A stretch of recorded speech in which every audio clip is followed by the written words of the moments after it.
Welcome to Chem Safety's webinar on hazardous substances signage. I'm Elizabeth Harwood. I'm a Senior Consultant and a Compliance Certifier at Chem Safety. If you're watching our webinar live, there is a Q&A tab at the bottom of the screen where you can post any questions, which I will answer at the end of the webinar. Our details will also be on the follow-up email, which will include a link to the recording of today's session and some useful online resources.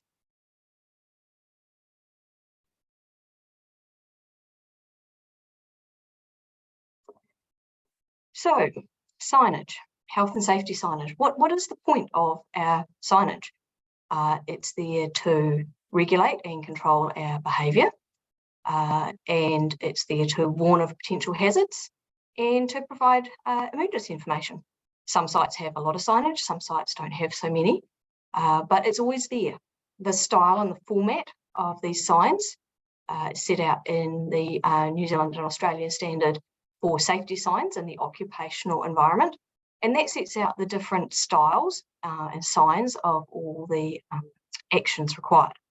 So if you have a hazard that can kill, then you're required to have the word danger in a red oval and the directive below.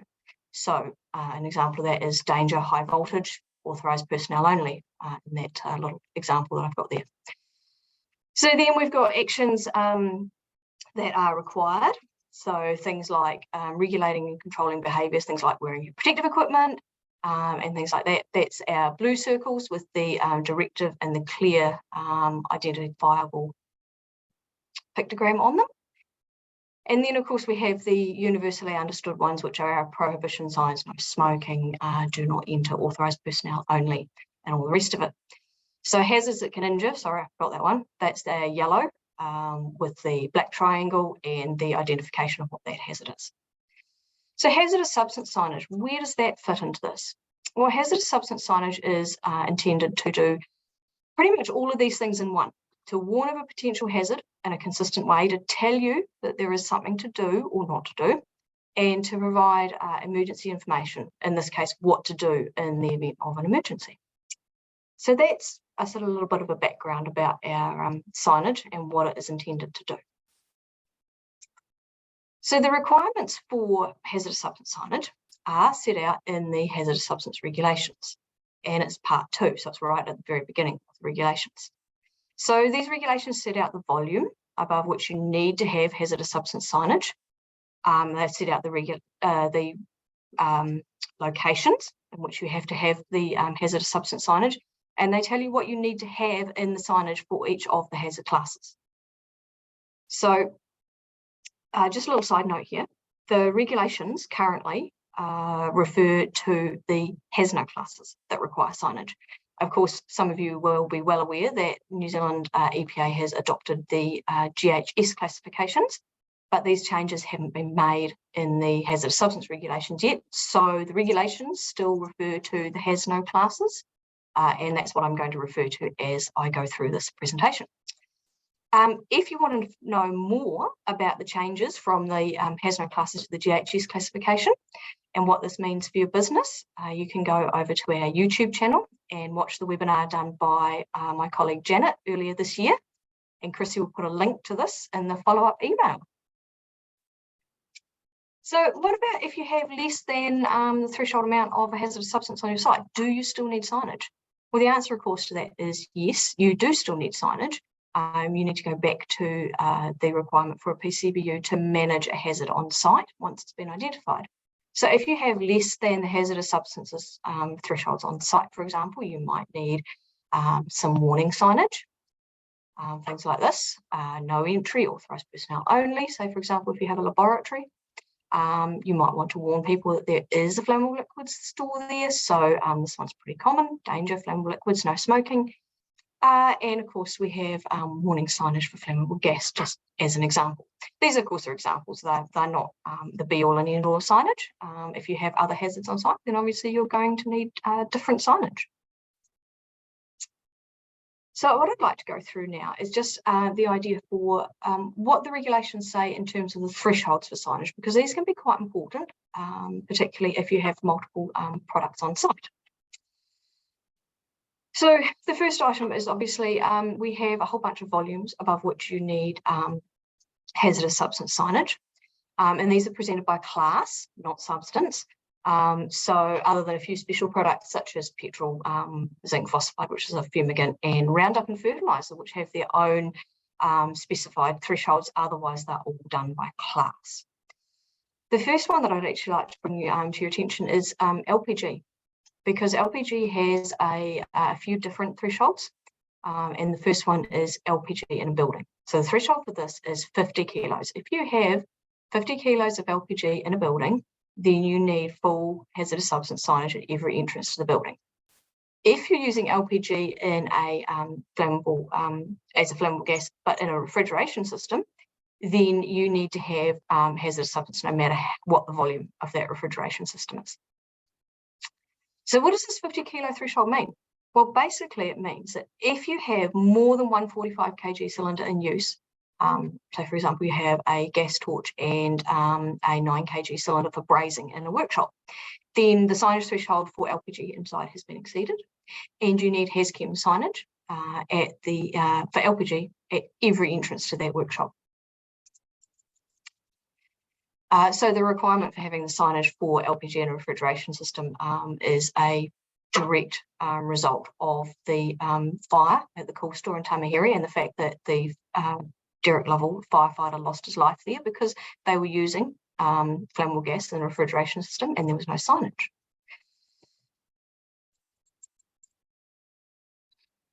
So there are other signage thresholds, obviously, across the other flammable classes, explosives, class 1, flammable gases, class 2, flammable liquids, class 3, flammable solids, class 4, and oxidizers, class 5. And they all have different thresholds. And I'm going to show you an example page now that just sort of shows you how the thresholds go up as the degree of hazard goes down across the hazard classes. Just as a side note, for LPG, there's another direct consequence of that fire in Tamaheri, and that is the requirement to have your odorized LPG, or to have a flammable vapor detection system that sounds an audible and visible alarm and shuts down the process. So sometimes when you're going through regulations, you can find things that you know are directly related to that particular incident. Class 6 signage is required for our acute toxics, 6.1 A, B, C, and D. And then class 8 and 9 require signage across all subclasses.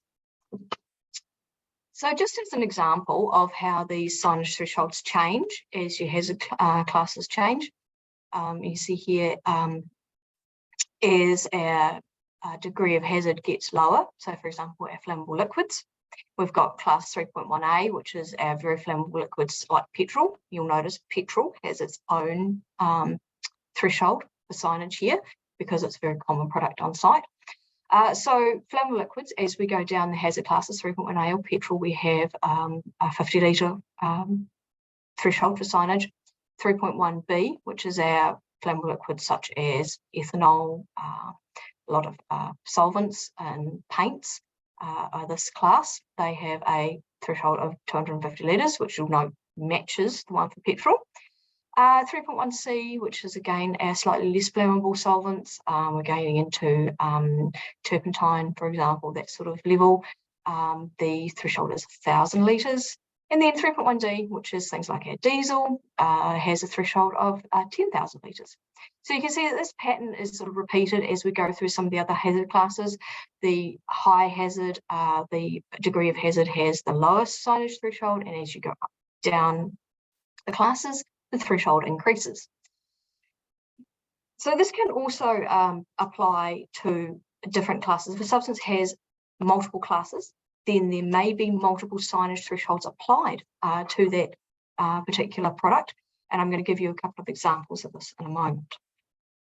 The other one that I want to talk about just as a quick reference is the ecotoxic products, because the health and safety at work hazardous substance regulations don't specifically cover the requirements for ecotoxic substances.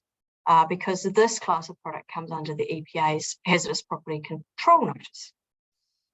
In most cases, this actually just refers us directly back to the requirements in Part 2.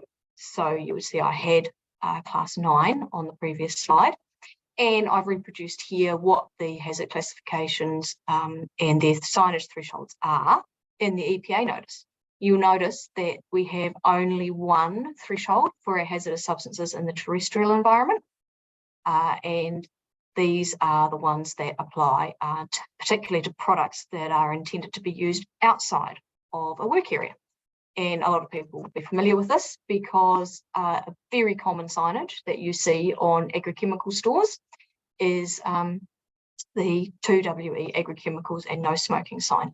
And this is a sign that is shown as an example because this signage comes from a different requirement. It comes from the notice, and it comes from what GrowSafe, that manage the majority of environmental hazard training. That's what they recommend for signage on an agrochemical store.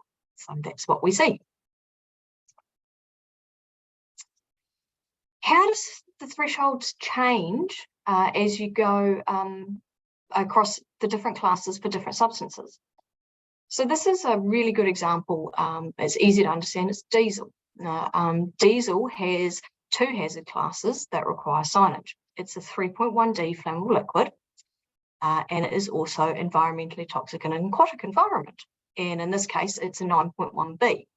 So we have two signage thresholds that apply to this product, and they apply at different volumes. So if you have a diesel tank, for example, that has up to 1,000 litres in it, you only require warning signage. Once you get over 1,000 litres, then you need signage, full HazChem signage for the environmental effects of that product, and that's our first sign. So we have the environmental pictogram on it. Then, when you get up to 10,000 litres, the signage threshold for the 3.1D, the flammable liquid, comes into effect, and then we need to add in the requirements for the flammable liquid, which is, of course, the flammable liquids diamond, and in case of fire, call the fire department. So that's how the signage can change depending on the volume that you have on site.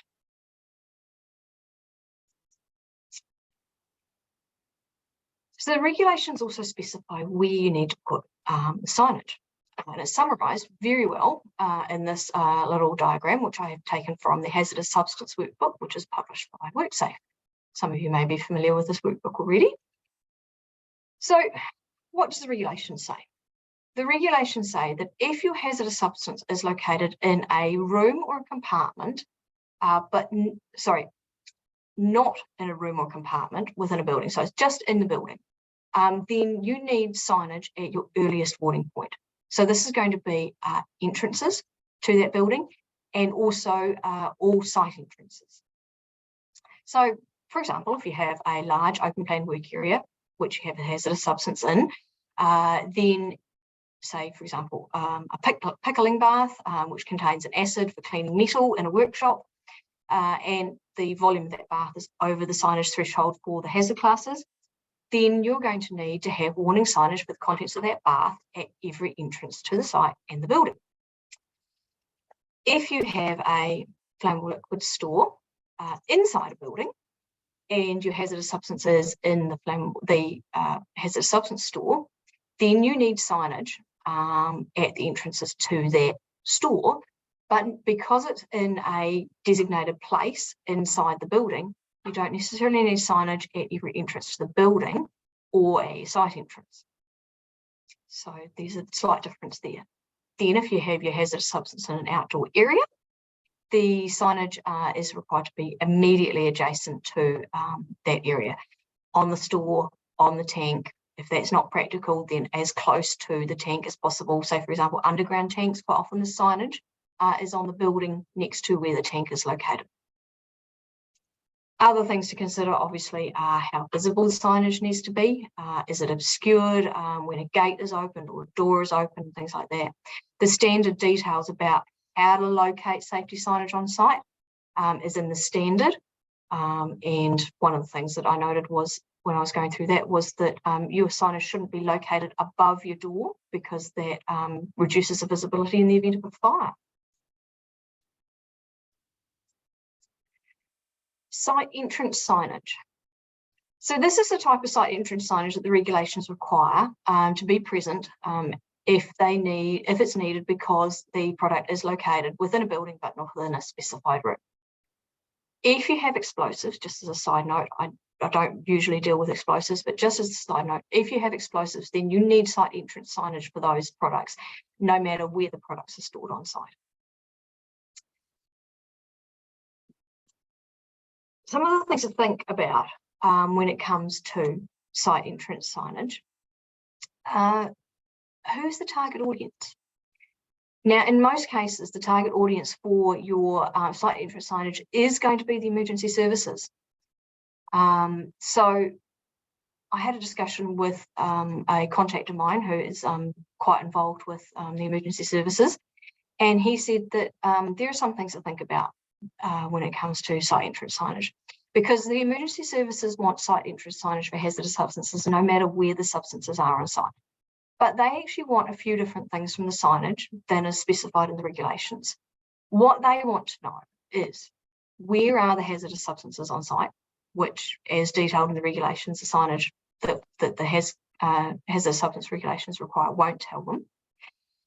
They want the transport pictograms on the signage. They don't want the GHS pictograms, and we'll get to that a little bit later.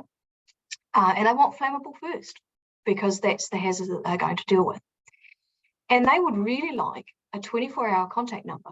Doesn't need to be a personal phone number, can go through to a switchboard as long as they can get hold of somebody, somebody that knows about the site and can tell them the things that they want to know. Of course, if you have sufficient hazardous substances on site to need an emergency response plan and need site entrance signage, technically your emergency response plan should be available to them as well. But that's a whole other presentation. So from this emergency services point of view, this is a really good site entrance sign because it tells them there are hazardous substances on site. It gives them the transport pictograms with flammables first, tells them what they're dealing with, and it has a 24-hour contact number for the company on it. So if they turn up at 2 o'clock in the morning, God forbid, they can get hold of somebody.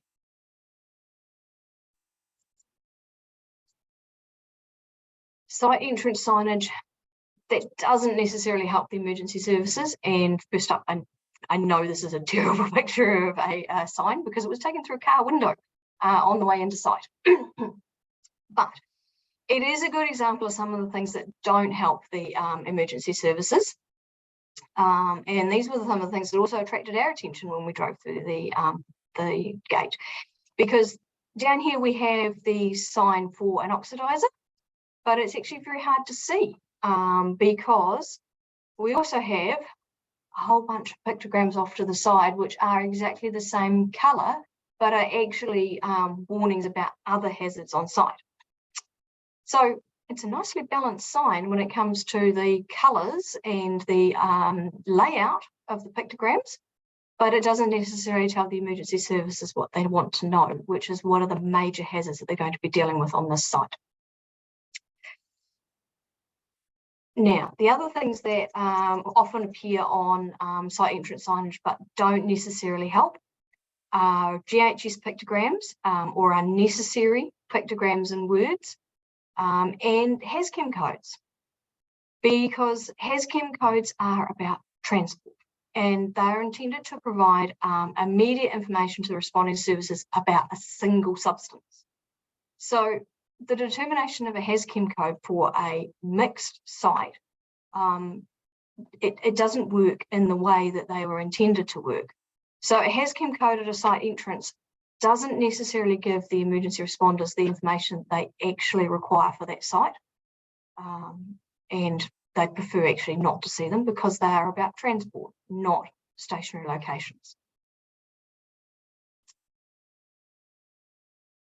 So I've got some examples of signs coming up here about the content of the signage here.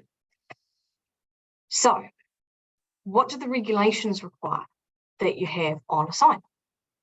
So they require the word HazChem on an orange background if you're going to go by the standards there. So then they also require the hazard description. What is the hazard? Now this can be pictograms, as we've got here, or it can be words consistent with those hazard classifications. So it could say the flammable pictogram, or it could say flammable liquid, or it could say highly flammable liquid, flammable gas.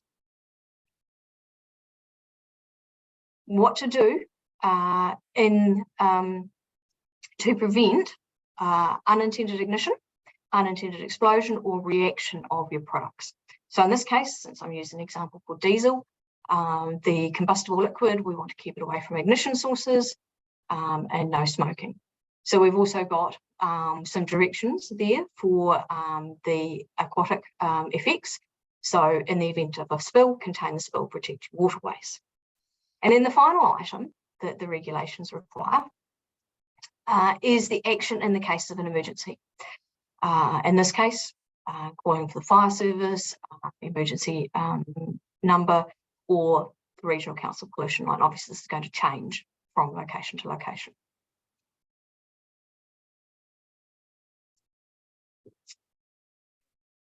So what's wrong with this sign? Looks good, tells us all the information we need to know. So this is one of these signs where there's some additional information there that's not necessarily useful. And there's two issues with this sign. The first is the use of the GHS pictograms, which are specified for labelling in documents. So this one is an example of a pictogram that is, it indicates that there is health hazard associated with this product, and it's probably chronic health hazard. It doesn't mean anything in terms of what the, in the context of the sign. It's a GHS pictogram that should be on a label or on a safety data sheet. So while the other two pictograms shown there are also the GHS ones, from a certifier's point of view, there's nothing wrong with using those on the sign. I had a discussion, and this sign comes from an example that was given to me by my contact at Responsible Care. And he pointed out that the fire service, for example, don't necessarily recognise the GHS pictograms at the moment because they're not covered in their training. So whilst from a certifier's point of view, there's nothing wrong with this sign, in terms of the emergency services and possibly for other point of view of other people that may be seeing that sign, the GHS pictograms aren't necessarily so useful. The other thing that you might all have noticed about this sign is at the bottom, rather than having, it has the description of those pictograms. So it repeats the information again, and it gives us the GHS code for the pictogram and the GHS descriptor for the pictogram. Not necessarily the sort of useful information that we want to have on the sign. Doesn't necessarily give us any extra information and certainly takes up a lot of room.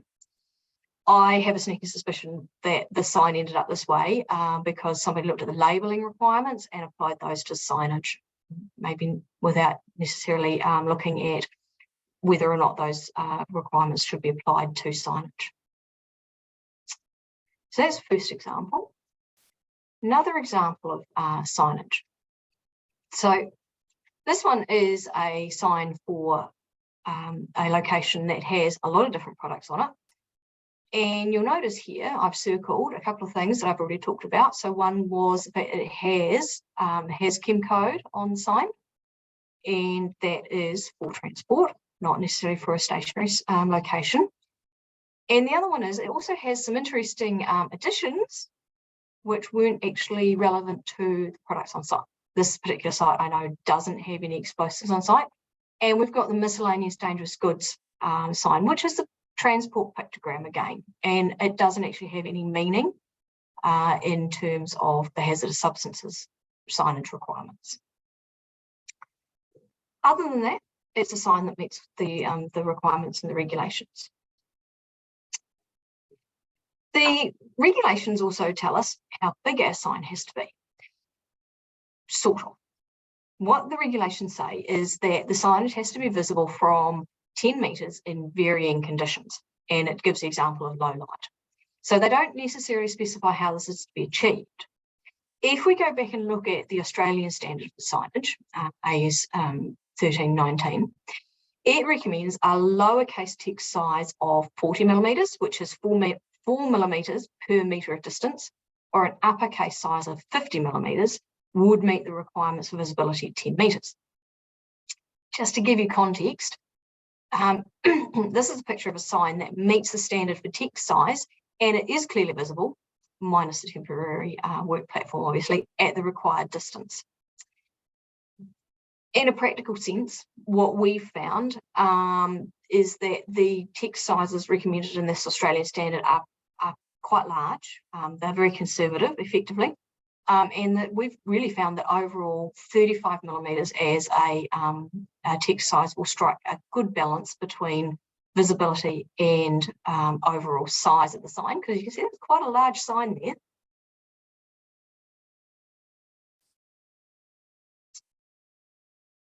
Just to sort of show how this works, this is a typical LPG location sign. And in this instance, we've got additional signage that will meet the requirements for visibility. And just to show you how small that text actually is. So the HazChem text on that sign is 37 millimetres in height and is clearly visible from 10 metres. The rest of the text is between is less than 10 millimetres in size. The pictograms are 35 millimetres in size, and they are clearly visible at the 10 metre requirement. And they are readily understandable in terms of what we want the signage to achieve. So overall, the signage is consistent with the regulations, but it's not necessarily consistent in all the elements that we would like it to be consistent with. And you may have noticed on the previous slide, there was some slight fading of that red because, oh boy, red and orange are not necessarily colour fast in our New Zealand sun. And this is what happens when your signage is out in the sun. We get fading and we can't see the required elements. In the regulations, clause 2.525 requires that the PCBU ensures that the signage is made of materials that are durable, resistant to sunlight, and require minimal maintenance. And it's really important because these signs no longer convey the information that they are intended to, because we can no longer see the detail and we can't distinguish the required elements at the required distance. So if your signage starts looking like that, then your certifier is going to be asking you to replace it.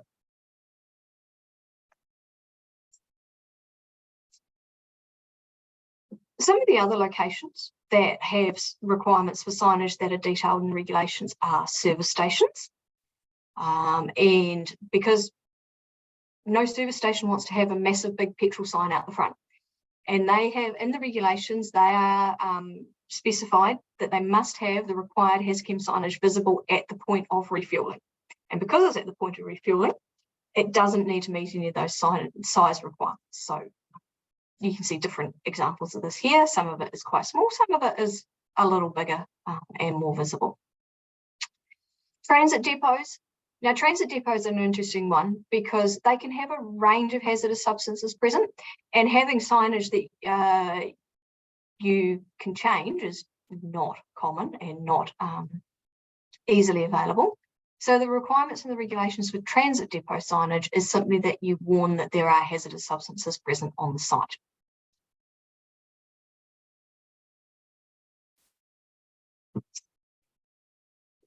So what will your certifier be looking at when it comes to hazardous substance signage?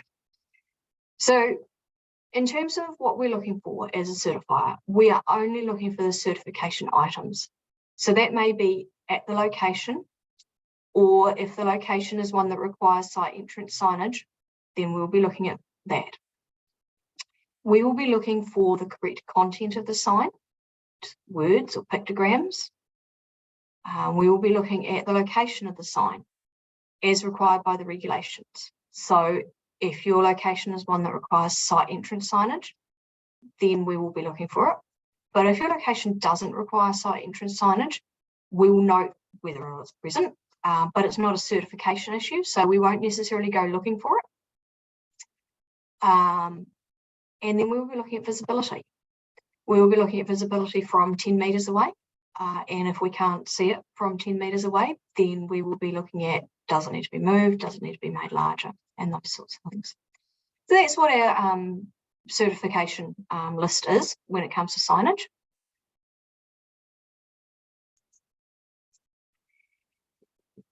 So where can you get more information? So there's several places you go get information. Obviously, if you have an existing relationship with a certifier, then ask them about your signage when they're next on site, or give them a call. If you would like to talk to one of our team, we're happy to help. We're always available, and Chrissy will put contact details for us in the email. Another tool that you can use is the Hazardous Substance Calculator. Now, this will give you information on what signage might be required depending on the volume that you have on site. Just a wee note about this, it will show you the GHS pictograms because it is set up to show the new GHS classifications. So those are not necessarily what you want to display on the signage, but it will tell you what classes need to have signage. And it also gives you information based on everything you enter in the inventory. So if you want to see the difference between each location on your site, you need to enter each location as a separate inventory rather than put them all on one, because it will use everything that's on the inventory. And of course, Chrissy will put a link to this in the follow-up email. So that's the end of my presentation on signage. I hope you've enjoyed it, and thank you all very much